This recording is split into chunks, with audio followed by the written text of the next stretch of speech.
you the latest information that we have on the California COVID-19 Relief Grant. So on the phone from the AmPac team who will be presenting to you is Hilda Kennedy. I am founder and president of AmPac Business Capital.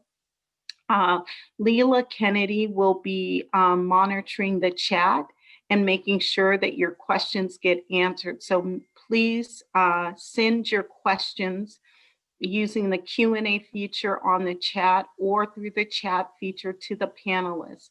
Also on the call is Richard Pillay. Richard is our Senior VP of Community Lending, and he's been the lead person from our team in tracking and getting information on the California Relief Grant. And he'll be answering a number of your questions and going through some slides of things that have been highlighted to us in some of the recent calls.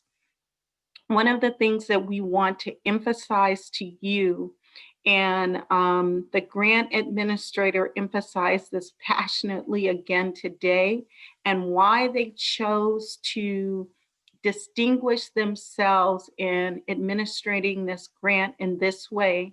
This is Everett Sands from Lendistry. He passionately shared that this grant program is different from all the other grant programs that have been recently released to address the pandemic, and that this is not a first come, first serve. This is not first come, first serve. So whether you got your grant application in yesterday when it opened, or if you get it in on the 7th or the 8th is when it closes this first round, it is not based on first come, first serve. If you meet the requirements, we don't know all of the details as it relates to how the scoring system is going to operate. They shared with us very candidly that that information would not be released, but they again emphasize this is not first come, first serve. So what we're going to do is share a little bit about AmPac Business Capital, and it looks like I missed a team member who is on, Ashley Whistler, who is on our community lending team. She's been fielding a number of questions, so she's also on the call. I'm going to tell you a little bit about AmPac Business Capital and what we do and who we serve. And then I'm going to turn the presentation over to Richard to talk about the California Relief Grant. Leela will be monitoring the Q&A, so he may take your questions and then go through the presentation and then take questions. We want the greatest benefit we believe for you is to make sure that your questions get answered. So let me tell you a little bit about AmPac. We can go to the next slide. Our mission is to finance and foster the success of promising businesses at all stages of growth, with a commitment to promote economic development and job creation in our communities. But the why we exist, what drives us, is making communities better and families stronger as champions of job makers, small businesses. And we know how small businesses have been so hurt and many have been negatively impacted as a result of the pandemic. We also know many have strived in the pandemic and thrived, and some have pivoted and are doing really well, but you still need this critical support, and that's why we're here to serve you. On the next slide, I'm going to tell you a little bit about some of the programs and our impact. So we were established in 2007. And we focused on the SBA 504 program, where we were financing commercial real estate and equipment tenant improvements. Since that time, we've done over $500 million in loans in the SBA 504 program, creating more than 2,500 new jobs in the California economy. Um, and then we became an SBA microlender and a CDFI, funding more than 4 million loans for small businesses with an average loan size of $63,000, an average revenue of 433,000. So we really are passionately trying to work with small businesses who are scaling, from startups to those who are a little bit more seasoned, to try and give you working capital that traditionally isn't available through smaller banks. We did support PPP and became a direct lender in that program with a commitment to work with smaller businesses as well. We did $3.5 million in PPP loans with an average loan size under $20,000. And we really are committed to helping those businesses that need a little bit more handhold, or in communities that have traditionally been underserved. So we've shared with you 28% of our loans went to women, 25% to African American, 23% to Latino-led business owners or Latinx business owners, and 63% of our loans went to low and moderate income communities. Next slide. In our 504 loan program, this is a program that is a public-private partnership, and the AmPac, as a nonprofit lender, teams up with a traditional bank or non-bank lender or credit union to do 504 loans to help businesses buy their commercial real estate, finance equipment or tenant improvements. And the SBA through AmPac does up to 40% of the loan. 50% of the loan comes from the bank, and the borrower's down payment is, or small business's down payment is, as little as 10%. And the interest rates are fixed for 25 years, up to 25 years. So it's a 10, 20, or 25-year fixed rate. And on this slide, we share with you what those rates are today. So the 25-year fixed rate is 2.6% for that 40% of the loan. So it's a great program to help businesses who are leasing to become commercial real estate owners and to build that legacy for your family and your company. Next slide. I talked a little bit about our community lending program and gave you some of the statistics on that.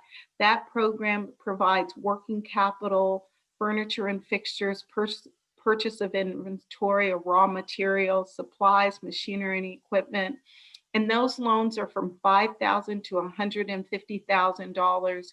The interest rate range of 4.5% to 13%, up to a 7-year term, and the fees are 3 to 5%. Now, we have introduced a new loan program to really try and address the pandemic, and we've received some grant funds in order to do that. And the interest rates in terms are a little bit different than our general community lending program that includes SBA and our community development financial institution. So on the next slide, we introduced this year a minority business loan program. And that loan program provides loans to minority business owners, African American, Latinx, and other Black, Indigenous, and people of color groups for loans up to $50,000. With this program, we were able to design it so that it supports the success of a business who is getting a loan, paying on time, and committed to being trained in the process. So some of the special features of this program is an interest rate forgiveness, whereby if you get this loan and the beginning interest rate today is 3.75%, each year that you, a borrower or small business makes their payment on time for the entire year and participates in training programs, throughout the year, 4 times a year, we will reduce the interest rate by 0.5% each year for a total in the first 3 years of 1.5%. And in the first year, for participating in training programs, that business owner can either choose advanced grant funds or a principal reduction on their loan for participating in approved training programs. And this program is specifically designed to address some of the issues that we have read about, and the number of statistics that say that businesses, especially minority business owners, as a result of the pandemic, are closing. And we're trying to give these businesses a hand up and also help them to accelerate getting out of debt while being able to get the capital they need to grow. So we'd love to share more about that program, and we were really hoping that program makes a difference for small businesses in those categories. Next slide. Just wanted to share a little bit about the stimulus program, because we have been actively involved in the stimulus program since we do a lot of federal programs. So Congress passed and the president signed. He didn't sign on December 21st, but Congress passed on December 21st the $900 billion economic relief package. And there are several things in that package for small businesses, including the opportunity to be able to get a PPP loan. We don't have all of the guidelines about this PPP3, that's what many of us are calling it, the Paycheck Protection Program. But we know that AmPac, should we participate, assuming the guidelines are fairly similar, whether we participate as a direct lender or as a referring source, we're going to be available to serve small businesses who need PPP. And we're collecting all the information that we can. Nothing has been released on what the guidelines are going to look like, but we will definitely be available to serve small businesses. Also in the stimulus package are fee waivers for small businesses that get SBA loans or get SBA microloans. There are principal and interest payments that are part of that program too. So any loan approved with SBA after February 1st will have principal and interest payments for 3 months, unless that business is in a special category or a 72 NAICS code where they're in food or accommodations. Those industries that have been hardest hit as a result of the pandemic, the stimulus package allows those businesses to get principal and interest payments for up to 6 months. We'll be sharing more information and doing more webinars about that as we get the additional guidelines, but please know we're going to be a resource partner in that. With the SBA microloan for loans under $50,000, that also applies in terms of the principal and interest payments for up to 6 months. And they have expanded in the SBA microloan the terms of those loans from 6 years to 8 years. So we'll share more information about that.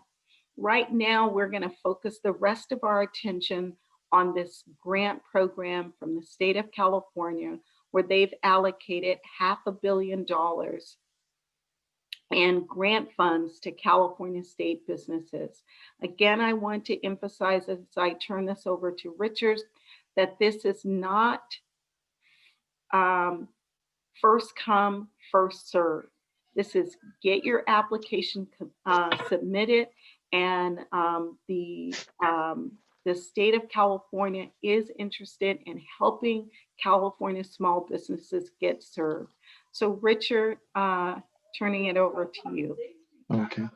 Good morning, and thank you, Hilda, and thank you everyone for joining us on this morning, and early Happy New Year to you. We're going through a lot of changes here in the entire world, but nonetheless, we enter the new year with expectation that we're going to get through this successfully. As you see before you, what we want to go over, we're going to go over the process. This is all about the nuts and bolts of actually applying for the loan. And we wanted you to understand from a high level perspective, if you will, how this is going to work for you or anyone that applies. So the very first step when we look at it, it's application, it's the documentation collection, it's a scorecard. That is what comprises of round one. We don't want this to be confused with the first and second round of actual grant funding that has been given, as Hilda has so eloquently described, to Lendistry.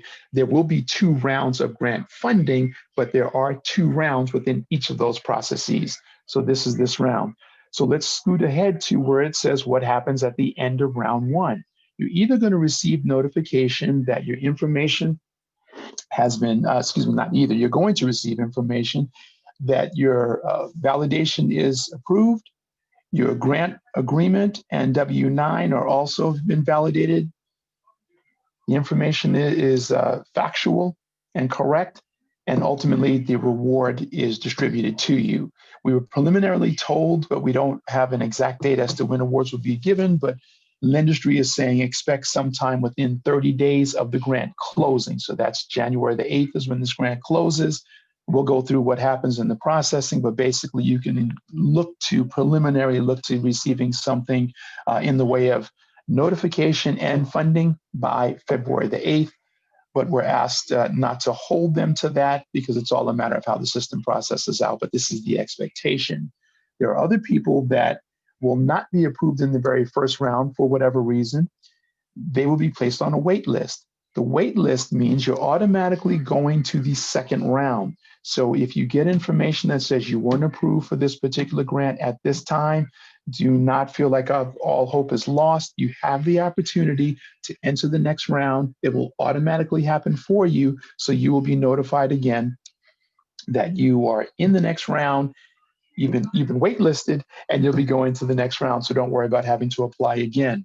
We were told this morning that there will be a lot of text and email communication going back and forth throughout this particular process.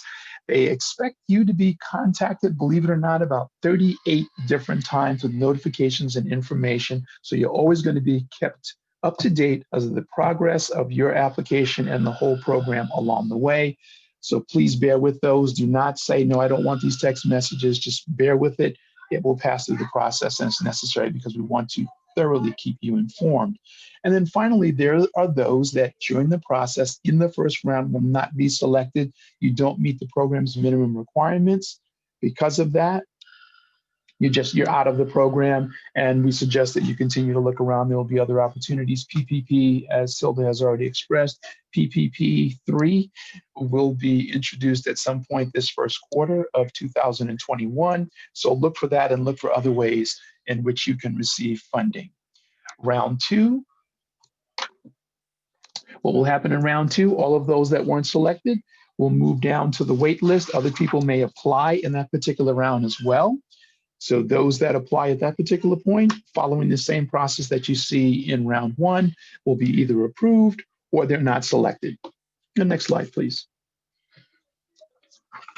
The overall program overview, and by the way, if anybody wants a copy of the complete deck, this is just a portion of the deck. Some of you that I see on the call, we've actually communicated via email, and I've sent you the complete deck. But for others that are on the call, if you desire a copy of the complete deck of this information, you can email me at rpale@ampac.com, and I'm more than happy to send you a copy of this presentation. The program overview, we want you to know what happened. The state of California provided $475 million of grant funding to the Office of the Small Business Advocate. The Small Business Advocate has then worked in partnership with Lendistry for the actual management and distribution of this funding. And organizations like AmPac, we're partners. So we're helping in the process of answering questions, getting information out, getting you access to our website. And this is where we want you to apply, and we're here to serve you and help you along the way. You'll notice there that it says that there are 2 rounds. The $475 million was broken up between, in half, actually. $237.5 million will be distributed in the first round, and that same $237.5 million, same amount, will be distributed in the second round. And again, the date on the second round is to be determined. We want you to understand, Hilda said it, she said it more than once, and I'm going to say it again as well. This is not a first come, first served basis program. This is not like anything that has been handled or what we've seen before. We want you to be accurate in the information that you input into the system. We want you to take your time in that accuracy. If you have to walk away from your computer, know that the system will time you out. And there'll be messages that'll tell you you were timed out. Don't panic. Any information you started to input in the system will be there.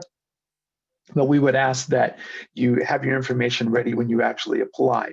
It only takes about 10 to 15 minutes to complete the application. I've actually gone through the process myself in a test environment. It is fairly intuitive on the information that you're going to input. It's information about your business, and you just want to follow it step by step. Take your time, fill it out accurately.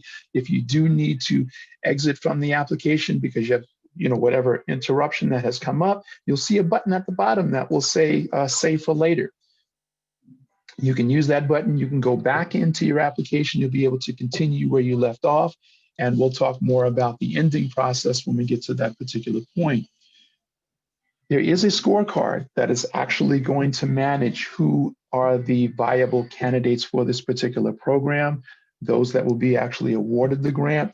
The components of the scorecard, no one knows all the components. No single person knows all the components.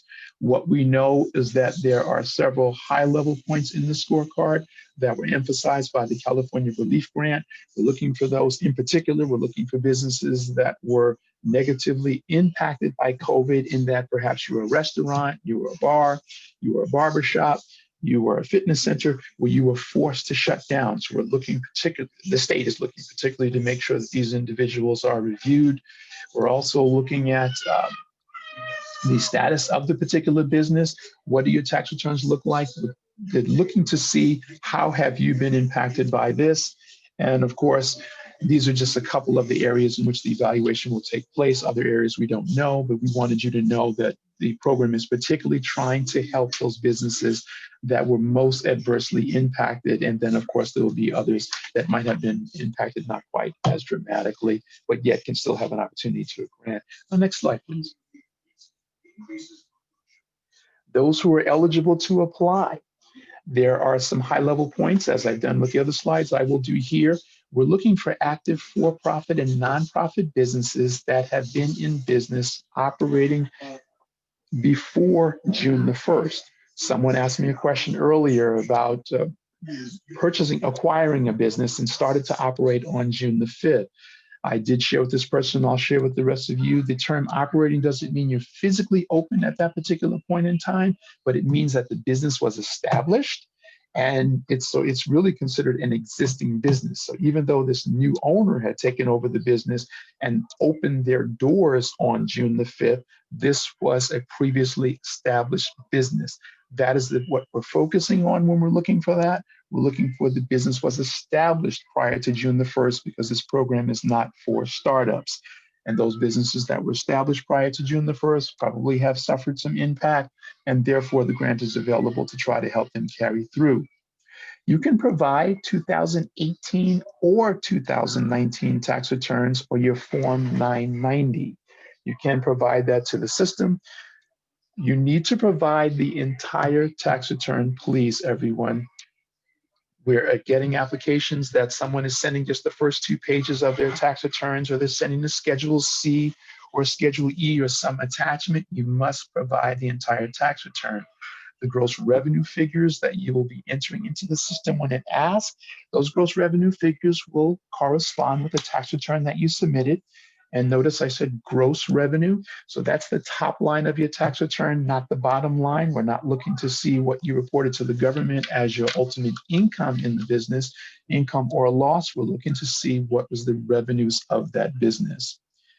The businesses that are eligible to apply, these are sole proprietors, independent contractors, 1099 workers, registered for-profit business entities, C Corps, F Corps, limited liability companies, partnerships, all eligible to apply. As far as the yearly gross revenue figure of the business that is eligible to apply for this grant, your gross revenues cannot exceed $2,500,000. $500,000. I want to emphasize that very strongly. It cannot exceed $2,500,000. If your gross revenues on your tax return show $2,500,001, you will be considered ineligible. So please keep that in mind. And again, you can submit your 2018 or 2019 tax returns, complete returns, and believe it or not, your minimum yearly gross revenue can be as small as $1,000. We're trying to help this, the state of California is trying to help the smallest operating business to that business that can have up to $2.5 million in revenue. It's not listed here, but I did read that we're looking for businesses on the higher ends as far as number of employees, not to exceed 300 employees. Those that have ITINs are also welcome to apply for this particular program. If you have an ITIN, you just want to state that information on the application. Next slide, please.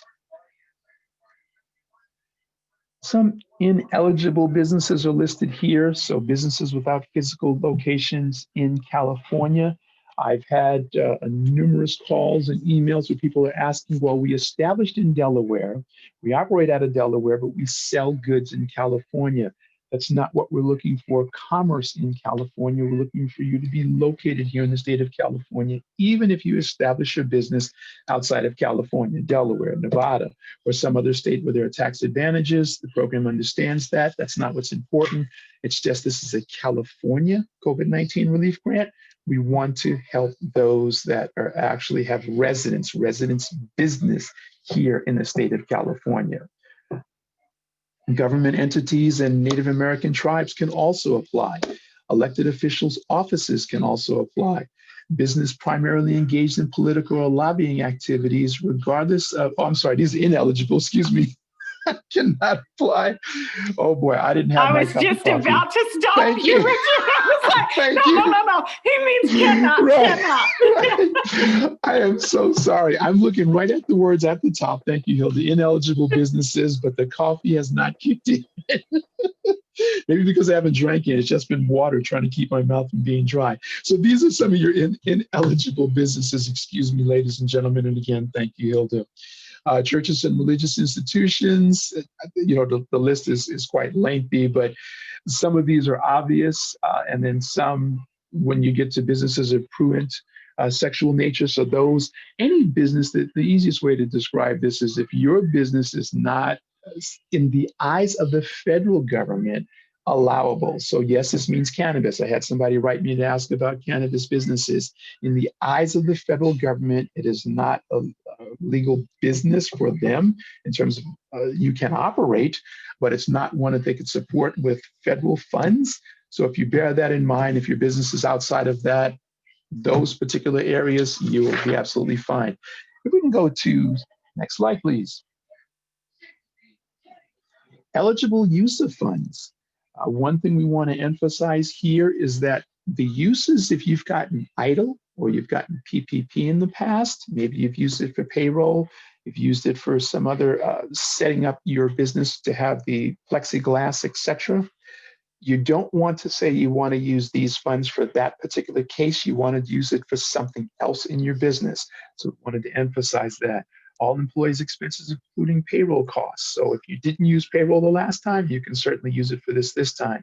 Costs associated with reopening your business. Maybe there's certain efforts that you have to make in your business now that you didn't do before, now that you want to reopen in a COVID environment. You can use these you can use these funds to do that as well. You're trying to comply with the federal COVID-19 or state COVID-19 or local business regulations. You can use the funds for that. Skipping over to ineligible uses of funds. Human resources expenses for the state share of Medicaid. You cannot pay for that with these funds. You cannot use it for bonuses. Oh, you did great. Thank you for being with me during the COVID. Here's a bonus for you. I got this free money. I'm going to pass it on to you. You cannot do that. You cannot pay your taxes with this money. You cannot pay legal settlements with this funding either. And personal expenses or other expenses unrelated to COVID-19 impacts, this cannot be used for that. Expenses for repair from damages already covered by insurance also cannot be used under this particular program. Next slide, please. How recipients will be determined. I want to emphasize here in this particular slide, these 4 areas that we'll talk about momentarily are just 4 of the numbers of variables in the scorecard, but these are those that were highlighted specifically by the rules from the state of California. You'll notice it says business located in areas most impacted by COVID-19 based on health and safety restrictions. Businesses impacted the most financially based on gross revenue losses. Certain impacted industries, including retail, food and hospitality, health and wellness, and personal care. When you look at these 3 bulleted points, you look and you say, I understand. I see why these would be very important highlighted points. That is why they're there. And then underserved small business groups, women-owned businesses, minority, persons of color, veteran-owned businesses, where at least 51% of the businesses owned or run on a daily basis by said groups. So we want to understand the state of California with this funding is really trying to reach those who are typically neglected, typically have challenges accessing capital, will certainly be most highly impacted, especially if it's a small business, it's a mom and pop, or maybe it's just mom, or maybe it's just pop operating the business. These are groups that are that are usually the most impacted in situations like this. And even when we don't have this, these same businesses, Hilda and I have been doing lending for a long time, and we see it all the time. So the state is saying, let's try to help those who just by virtue of these particular areas will be impacted. I want to emphasize again, the scorecard has, and we could change the next slide. The scorecard does have more components as a part of it, but these are certainly the 4 most highlighted points by the state of California. You can look here at this chart and determine, let's say, well, what was your gross annual income in 2018 or 19? And that will tell you the grant you will be eligible for. So you could take a quick look at this and say, oh, okay, I see I fall between the 1,000 and 100. I can apply for a $5,000 grant. That's what can be awarded to me. And of course, between 1 million and 2.5 million, you can you can expect to receive as much as $25,000 if you are awarded. And these are up to numbers. This is up to that amount. Yes, Hilda. Please. Richard, I just wanted to make a comment on this slide, and based on the questions that you, based on some of the questions in the chat. Yes. Revenue is based on your 2019, Richard mentioned this earlier, or your 2018 tax returns. So if you, for example, are a C schedule business, you are a sole prop in your personal tax return, you have the C schedule, and there's a top line that says how much money, how much revenue did you generate in 2019? That's the number the program is looking at. They won't be able to project any differences. They're looking at what that revenue line is. As if it's an S Corp and you're 1120S, they're going to look at the top line revenue. So there's some questions about that. It is that revenue that they're basing this decision, if you're talking about that scorecard, the decision on the amount of the grant. And I'll emphasize again, if your revenue was $2,501,000, then this grant program is not for you, and you will not qualify for this grant program. If your revenue was $500, then this grant program was not for you, and you will not qualify for the grant. So there may be ranges up to $5,000 for that 10,000. Actually, for 1,000 to 100,000, it's a $5,000 grant. It's not a range. You'll get 5,000, you get 15,000, or 25,000. Is there any other comment you'd add to that, Richard? No, Hilda. Okay. All right. I just want to, because that question, we got that question a couple of times. Excellent. Thank you, ladies and gentlemen. Thank you, Hilda. I'm not looking at the Q&A because Yeah, no I'm watching problem. the No, that's, slides. I Thank you. got your back. Okay. Because you did Q&A while I was presenting. So thank you. I'm trying to answer them Sure. all as quickly as I can. So go right ahead. Okay. Thank you. Next slide, please. So the required documentation, I have gotten a number of questions about information that people want to send in. These are emails that I've gotten primarily alternative to what's being asked for here. I want to emphasize, if you're going to send something in addition to what's being asked for, first of all, that's superfluous. We don't need the additional information. But if you believe when you've sent something over, you want to put a letter of explanation or additional information to what's being asked, you're welcome to do that. We're not going to say don't do that, but we do want to say at a minimum is please follow what the application is asking for. Let's look at it.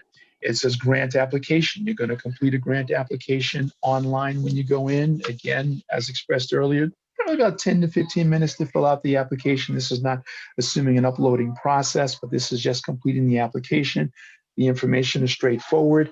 You will navigate downward on the screen. So it'll give you a section of information to complete. Once you complete that, it'll take you to the next section. If you don't complete the information in that section, you will not go to the next section. I've had people ask me, why won't it let me go further? Please look at the computer messaging. It will tell you if it detects an error. Maybe your social security number, you didn't put in all 9 digits, or you didn't put your complete EIN number in, etc. You'll also see in there, we'll ask for a NAICS code. I had someone say to me, they tried to use the NAICS search and it didn't work. Well, you can deviate from the page, go to the NAICS, N-A-I-C-S. You can just search NAICS. There's an engine there you can put in your business. Sometimes your business, if you've never used a NAICS code before and you've never seen that, oh, wait a minute, there is a category for my business. You want to find it there. And I would advise you, hold on to those NAICS codes. You may need them at some other point in your life, but it's good to know those. If you do not see your business in NAICS, what you want to do is you want to search around what your business may be. Maybe specifically what you do as a business profession is not named, but you know you fall under a particular industry category. Just place that in, look for that industry category, place that as a NAICS code. The system will re-verify the information later. If it's not quite accurate, you will constantly be communicated with after you complete the application. You'll be communicated with by Lendistry SSA if we have discrepancies in round 2. They're going to do everything they can to try to verify to keep your application moving through that second round. But the first round, the system is just going to say, is there information in the field? If it is, you move to the next section. If there's not, the system is going to stop you. It will not verify the accuracy. It will not notice your social security number is not correct. That will come in round 2. All it's looking for is completeness. You want to also notice that it says upload selected financial and organizational documents. If you have your business certificate, your certificate of good standing, a copy of your DBA, we're just trying to establish that you're actually in business in some form. So you want to prepare that information and have that ready for upload as well. Government acceptable photo ID. We do want a copy of your driver's license or California state ID. There have been some submissions of prom pictures and other awkward pictures with family. You cannot submit that. It must be an official photo ID issued by the state government, please. Acceptable evidence of minimum gross annual revenues of no less than $1,000 per year. You will be submitting something that demonstrates that. A tax return would be your best form of evidence that you received at least $1,000 a year. If you have something alternative to that, that's an official, not just, oh, well, this is a check that my mom wrote me when I performed a service for her or my neighbor. No, that will not be acceptable. We want to see official documentation there, please. In the second stage, so if you make it through the first stage, when you submit and the system says your application is complete, you will receive an email, you're now moving on to the second stage. The second stage, this is where you're going to have your Secretary of State certificates, articles of incorporation, certificate of organization, your fictitious name statement. This is where you're going to actually upload it. The first stage is when they're going to ask you for information contained within it. The second stage is when you're going to upload it. For eligible nonprofit entities, again, your tax exemption letter, you can submit that. or you will need needed to submit that. Notice point 3, it says verification of bank account via electronic registration or other approved review process. You're not uploading any documentation. You are uploading your ABA, your routing number, and your account number. That's what you're loading up there. We have been advised by Lendistry, you do not have to put that information in in stage 1. It is available for you to place it there, but if you don't place it there, you will need to place it in the second stage. It is not required in the first stage. I've had some requests from people saying, well, I'm not sure if I'm getting the loan. Why should I, getting the grant, why should I give you my banking information now? And my courteous response is you do not have to give that information right at this particular point in time, but you will need it for this process to work successfully. There are 14,000 banks in Lendistry's system. Most of those banks will have 2-stage authentication. So therefore, Lendistry should be able to validate or verify your banking information. So if you are the acceptable candidate, the award winner, if you will, having that information validated means the electronic transfer can just take place. If you're using, I was told one bank in particular that Lendistry knew right offhand was City National Bank.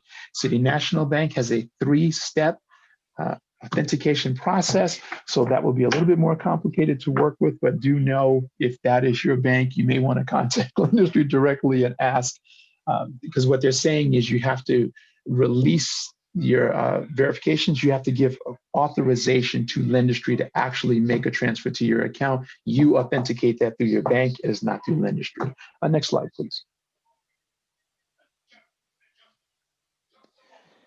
Tips for a better application process. You really want folks to pay attention to this. Please understand, using Google Chrome, it does not mean other browsers will not work, but please know if you do not use a Google Chrome browser, you are very likely to have issues completing information, uploading documentation. So the link for Google Chrome to download Google Chrome is provided for you in this particular deck. It will be provided in the application. You want to download Google Chrome as quickly as possible and then move the process through from there. We need to have Lendistry needs to have acceptable addresses, email addresses. You don't want to use info at, you don't want to use do not reply at, you don't want to use references to that. The system will identify it and say this could be some type of ghost email. Please use an actual email for communication.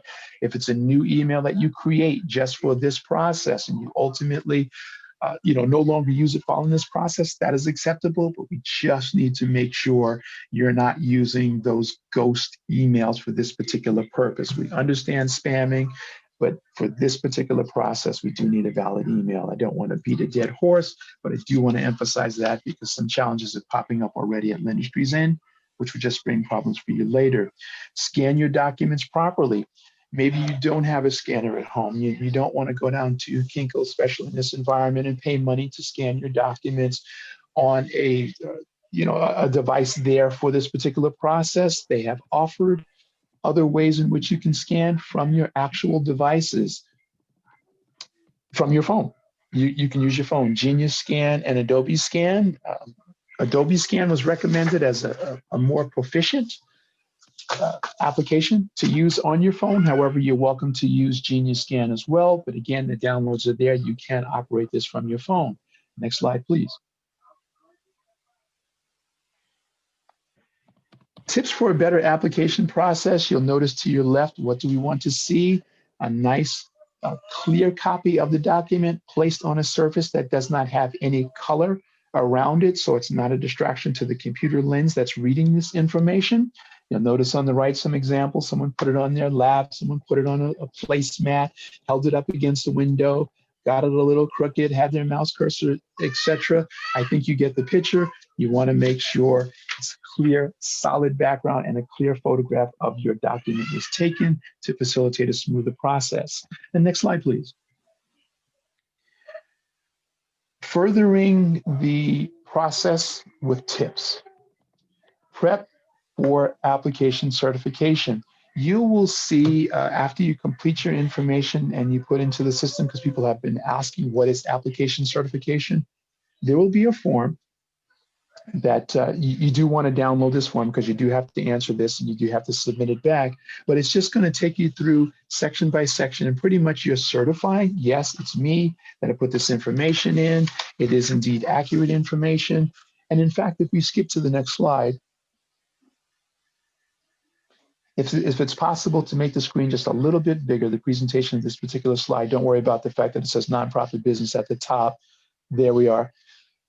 We're not going to read point by point, but you'll notice the little blue squares, and it says that they put initials in there. You can put initials, you can put a checkbox.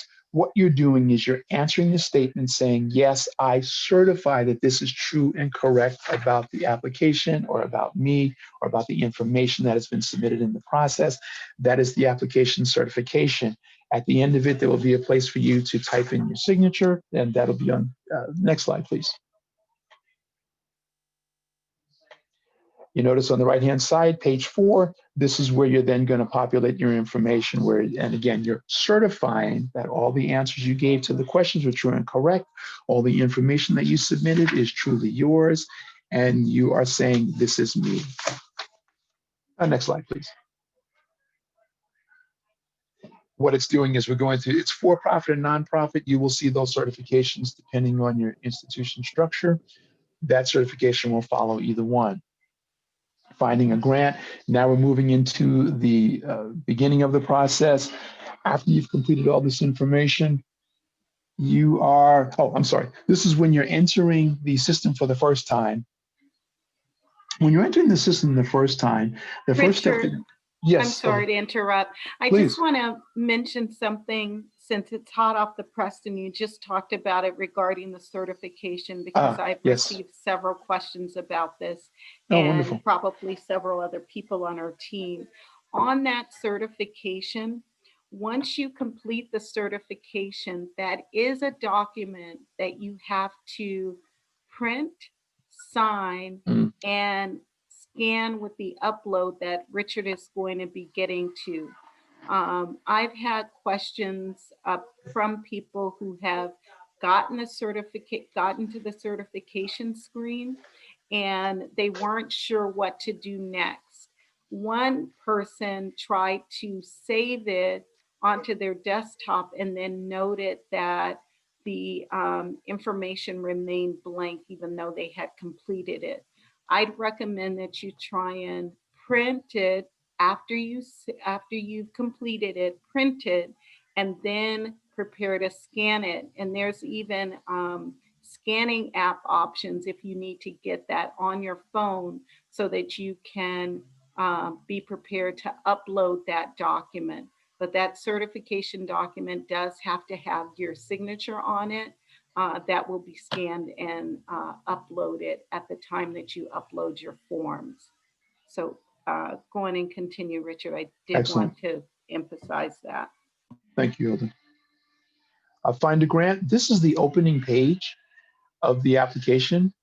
And if you don't have, if we could place Lendistry's link in the chat, please, for those of you who don't have, I'm sorry, AmPac's link to Lendistry's website in the page. This is the partner page. When you're looking to pursue the grant, the actual page before this is not here yet. This is the landing page after you choose a partner. But what you can do if you use the Lendistry's link, you can actually go directly to, the AmPac link. You could actually go directly to this particular page, so you don't have to go find a partner. When you use that link, it is us as your partner. And you can then depress the button where it says 1. It says find a grant now. Go to next slide, please. Here, you will notice on the left side, it's a little small, but do know the left side is for those applying now if you are a for-profit organization. And on the right side is if you are a nonprofit organization. So this is your first entree into completing the application. It's reminding you of information that you should have ready that says important information. In that larger box, it does say important information. So it's reminding you of the documentation that you should have available for you before you start the application, because these are questions that will be asked of you during the application process. Next slide, please. This is the start of the application. If you'll notice, there's just a section of information that is displayed here. This is exactly how it's going to go through the entire application. You'll get a section at a time. You'll notice that it says what information is needed, first name, last name, email, etc. When you input that information down at the bottom left-hand side, you don't want to miss where it says, I agree to this. I think that says I agree. Can you enlarge it just a little tad? Sorry, I didn't memorize that. Oh, there it is. I accept. Okay. I accept and then it says SMS last text policy. So each time you will be asked that when you complete the particular section, and then you can click continue. Continue will take you to the next slide. Well, for us, the next slide and the next section for you.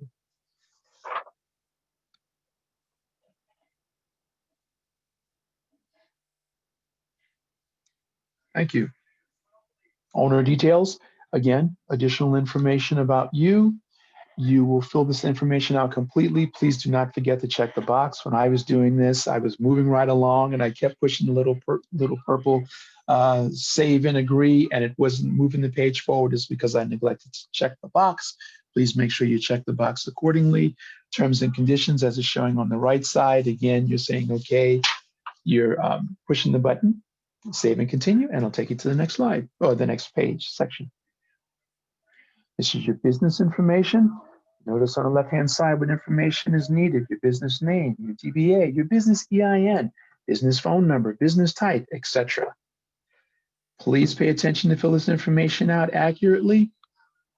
This will be validated later. The system is not validating now. And that business start date, let's remember when you've established your business as the start date you want to use, because we do recognize that some businesses started before June 1st, 2019, shut down as a result of COVID, may have been shut down at some point before June. I'm sorry, it is of last year. What am I saying? That was this year. Some businesses may have started at a different point, but just remember to not apply for this grant if you did not start your business, did not establish a business as of June 1st, 2019, you will be deemed ineligible. You won't know that at this point, but you'll be deemed ineligible later in the process when it's validated. Next slide, please. And Richard, I'll just mention something because I know we're wrapping up and we won't get through everything because we only budgeted an hour. But I do want to emphasize that I've gotten questions too on if I'm a sole prop and I don't have an EIN. You can use your Social Security number there as a sole prop. So be aware, sole props are welcome to apply, or sole proprietors, I should say it that way. Sole proprietors are welcome to apply. That business EIN for you becomes your Social Security number. And I think we've cleared all the numbers in the chat. So we'll. Excellent. So let's skip down. Layla, if you could skip down to section 8. Right there, just one slide back. Before we go, I really want to emphasize this to everyone who's still on the call. If you notice there at the bottom, it says leave blank. Say, let me explain this to you. You will see this messaging, and this is very, very important as you go through the application. When you get down to here, this is asking you a statement. The statement ends with type yes to continue. So I'm not going to read the whole statement, but it says type yes to continue. If you choose to save and continue later, you can do that. You can click the button. Everything you've input is saved. You can come back and again work on it later. If you want to go forward, you must, I cannot say this enough, you must type in, you'll see it on the right-hand side of the slide, you must type in yes in order to continue. The continue button will not light until you press yes. So we can go ahead and just click through slide 9. This is just the confirmation. Slide 10. Oh, can you go back down? Yes, just Leila, back. Yeah, I was gonna, one more, Can you one talk more. about that one? There we go. Up. Yeah, one more above that. Just go back. Yeah, there we go. In the confirmation message, the system is now validating for you that you have completed the application to this point. But what it also is telling you is you've just put in information. You need to activate your account to continue the process. So it's very important that you don't miss this. You need to activate your account. If you do not activate your account, nothing else will happen. You'll be in the system, but you're not in the system. Yes, the information has been captured, but you're not being processed. So please make sure that you pay attention to that you receive this confirmation message and you follow the instructions accordingly, because this is how you activate your account. The next slide. And I'll say one other thing on that too. They emphasize that if you got through this point and you get to this slide, or if you have not been communicated with, and Richard said this earlier, they will contact you. So don't panic. You will be contacted. If you get through this point and something is missing, somebody's going to reach out to you. Be assured of that. When that will happen, we're not sure, but they will be reaching out to you. And if you determine, no one said anything to me, it's been a few days, make sure you contact us at AmPac and let us know, and we will make sure we follow up on your behalf. But they are very intentional about getting in touch with you if something is missing. Again, not first come, first serve. They want to make sure you're served. Go on, Richard. Excellent. Yes, so that confirmation page is reminding you that you need to activate your account. Thank you, Hilda. And it's giving you the instructions to activate your account. Our time is far spent, so I'm not going to read every single thing that's on the slide, but I will tell you when I did the test page, I missed this. If you notice that it gives you your username and a password, it's very important that you pay attention to that. That is the password they want you to use to activate your account. Once you're in the account, you'll be resetting it to a password that you want, but you must use this password to actually activate your account. And this is where you're going to go to the right side of the screen, put this information in, and then as you can see on the right side of the screen, you'll have the opportunity to reset your password. And if you click to the next slide, we're just about done here. And what this section now is just for uploading your information into the system. You'll notice that you see how it says on the box on the right-hand side here, it says grant application DIR number. I would take a screenshot or write that number down, have that number down. So if you have to call Lendistry, it makes it faster for them to find your application versus what's your business name, your EIN number, etc. Give them that DIR number. That means your information is officially in the system. They could find it faster for you. And then the next couple of slides, you can just with a couple of seconds holding them, just wanted to show you these are the instructions for uploading your document. I appreciate the opportunity to serve you. This last slide here, your banking information, wish to remind you, you don't have to complete it in the first round, but if you decide you want to do so, these are the instructions for completing the banking information. Thank you for the opportunity to serve you on this morning. I will surrender this presentation to Hilda for final comments. Okay, thank you so much, Richard.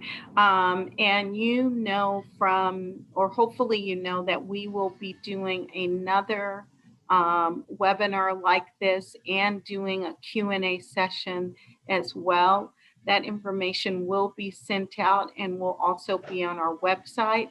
We also recorded this session and we're going to have this recording up on our website. We want you to know that we're going to try and get you as much information as possible. We are closing our office and will be closed on New Year's Day and the rest of from noon to January 4th, 2021. The Lendistry offices, the administrator of this program, they'll also be closed on January 1, but they will be working over the weekend. So please, that information we included in the chat with the email address of for questions. You can go to CA Relief Grant at CA Relief Grant at Lendistry.com if you have any technical questions. Someone will also put that in the chat so that you have that information. If you get stuck over the weekend and we're not able to address your questions, use that CA Relief Grant at Lendistry.com. Can you change that in the chat at Lendistry.com? And you can get tech questions. We'll be back at it on Monday, January 4th. We certainly wish all of you a very happy new year and look forward to serving you Again, I'm going to say it one more time, not first come, first serve. Just get the application in, and we will do everything that we can to serve you. Thank you again for attending today.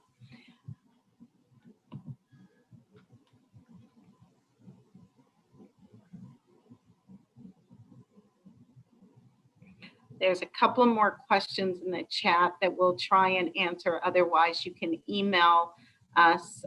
You can email Richard at rpillay@ampac.com, or you can email hkennedy@ampac.com or awhistler@ampac.com for questions that we may not have gotten to in the chat. Unless you stay on and our time allows us to answer, we'll try and do that.